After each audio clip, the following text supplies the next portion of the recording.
All right, BlizzCon '09 continues. I am joined by Leonard Boyarsky and Kevin Martins, and you, sirs, I think I've got this straight. You, sir, are the oh god, I had it.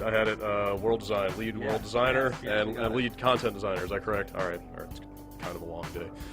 So you guys are on Diablo 3, and you guys rolled out the monk at this BlizzCon. That's kind of your big reveal for the show. Why was the monk the right guy to push out there right now? I know you've got one more class that you're holding back for now. What was it about the monk that made you want to kind of reveal him to the world? That's a really good question. It was the guy we wanted to put in the game, and he was the guy who was ready, so it wasn't really a calculated move or anything that, we're just like, oh, what do we want to, what character class do we want to put in the game next? So yeah, he's got a cool background. He's got interesting fighting style. He's a melee character who isn't nearly as tough as the barbarian, but much faster, so it's very different. He fits a nice slot in I think in the mix of characters we have so far and the one to come. So you guys, the classes that you've shown so far, they're, for the most part, they're different from Diablo 2, but excuse me. But would you say that they fill kind of classic archetypes from the style of game? You've got your kind of tank classes, healers, DPS. Are these new classes fitting into those kind of traditional slots? To a certain degree, I think any kind of game you want to get your traditional archetypes in there, especially an action-oriented game like this.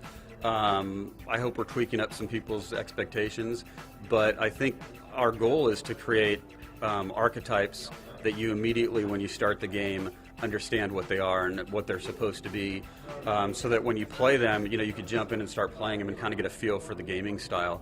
I don't know that they're not a one-to-one to the previous games or anything like that, but that's, we always want to go for that archetype kind of thing so people know what they're playing when they get into it. And hopefully there's a lot of depth there, but, that's a really good way of putting it, is looking at them as archetypes. So they said in the panel this morning that the fighting games are actually an inspiration for the monk. Can you rattle off any games in particular that you guys looked at, and how did those kind of fighting style mechanics get worked into this very different style of game? Yeah, I think Street Fighter. Everybody around the office plays Street Fighter. In fact, the lead animator is an absolute monster at that game, so that's one of the big influences. But really, any of the really good fighting games that have the cool combo systems, and that's really the influence you're going to see in the monk. So it's not just a neat martial arts fantasy fulfillment, but it's also the way that he actually plays has that combo system. So, you can interrupt a combo in the middle and add in, the end of another combo. You can start it on the exploding palm, get that pumping, and then seven-sided strike somebody on the other side of the group of fallen, while the group on the other side explodes in a pile of gore. That adds a lot of depth and difference to the gameplay. So that's I think a good example of how we've been influenced by fighting games. I don't know, Leonard, you mentioned people's expectations for the game. Obviously, you guys have had some experience with that, with the art style and any number of online petitions that have been launched.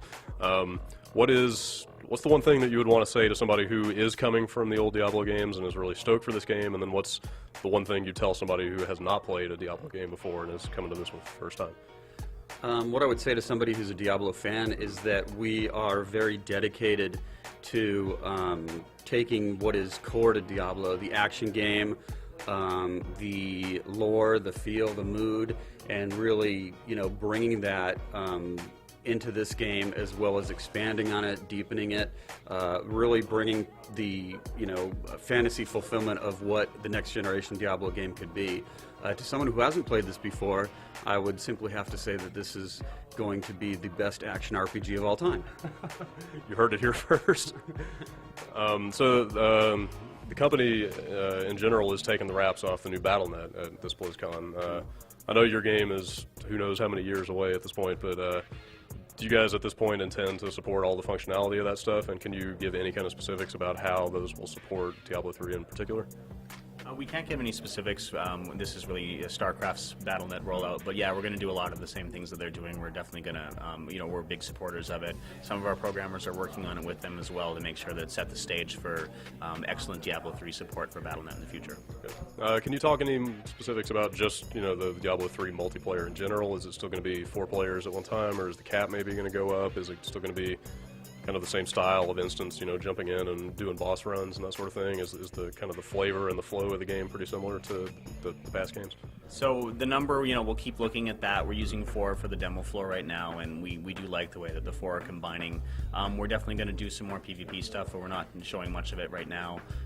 We have more features that support co-op. We're trying to make people play together a little more, and if you play the demo, you notice it gets a little hard if you wander off by yourself and with a group of 3. We've got other features like the fact that loot drops for individuals, so if you get a whole bunch of yellows dropping on the ground, the first pass of them is all for you, and only if you pick them up, look at them, decide you don't want them and drop them, then your friends can have them.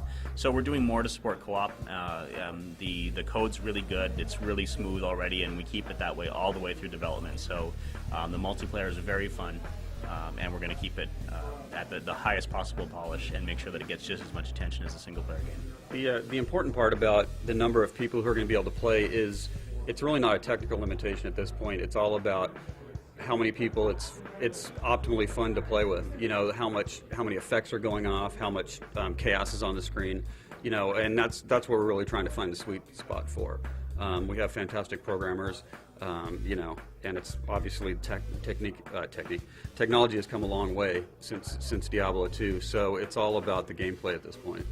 Very cool. So I'm sure you guys are all about gender equality, but I happen to notice in the demo on the floor there's no female version of the monk. Was that an intentional omission, or is it just the model's not ready yet, or where's that at? She's just not ready yet. Okay. There'll be a female and male for every class. Okay. We're not gonna play favorites on any of them. Okay. So normally I would ask you when the game's coming out, but since you're Blizzard, you don't have to. You're not obligated to answer that question.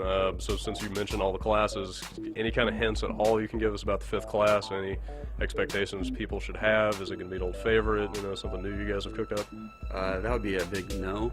Not if we want to keep our jobs, though.